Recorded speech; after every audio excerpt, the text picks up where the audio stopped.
LS0017 with a deck profile update for my Necromill. The fun trolling roof and play deck. Alright, so 3 Battle Fader, because if they blow up your back row and get through, you can stop them with that. And it gets roof and play by its own effects, so it's still good. 3 Needleworm to dump the opponent's deck, because that's the main point, is for them to deck out. 3 Cyber Valley. All 3 of its effects are useful, because when you attack it, you can roof and play, draw a card, or you can use other effects to roof and play a card in your hand in itself, and then get something back to the top of your deck from the grave, so you can recycle something, or your Necroface gets to grave somehow, you can bring it back. And then it's roof and play itself and another monster to draw to. That's the least used one, because you don't want to deck yourself out. You want to deck out the opponent. Alright, 3 Banisher of Light, because he's got high defense, and he causes everything to be banished, just like Macro. 3 Fool, because it cannot be destroyed by battle. It's better than Spear Reaper, because it's not destroyed when targeted. 2 Fossil Dyna, because it screws over special summons. Flip that, just let it sit there, have fun. 1 Morphing Jar to mill faster and get a new hand. And it's not going to go bad with Dark Worlds, because they're all going to be banished anyway. Necroface, of course, your Gold Sark into that. Roof and play top 5, get it back, allure, roof and play more. And then the 3 Gold Sark to search out the Necro, or whatever you need. 3 Soul Absorption, because you'll get massive life points with all the banishes.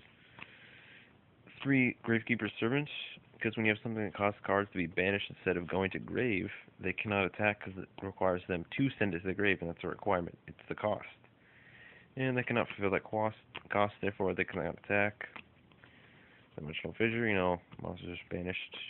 Allure to draw 2 and pitch that Necro Dark Hole to clear the field. Card destruction, more mill, and, kill the opponent. 3 Macro to keep stuff getting banished. 3 Solemn Warning, because I say objection to Black Rose Dragon. Another Solemn Judgment to say objection to Heavy Storm, Black Rose Dragon, Judgment Dragon, whatever's going to clear my stuff. And Starlight Road to say no again. And Torrent of Tribute to clear whatever's going to be bad. And then for side deck. Damn it. 2 DD Sprites, because you can synchro the deck if you want to side out. Because you synchro Ancient Sacred Wolverine, or whatever that thing is, can't remember the name. And it gains the deck equal to different life points, and you'll have lots, because 1 Soul Absorption with a Gold Sark going on the Necroface is plus 5,500.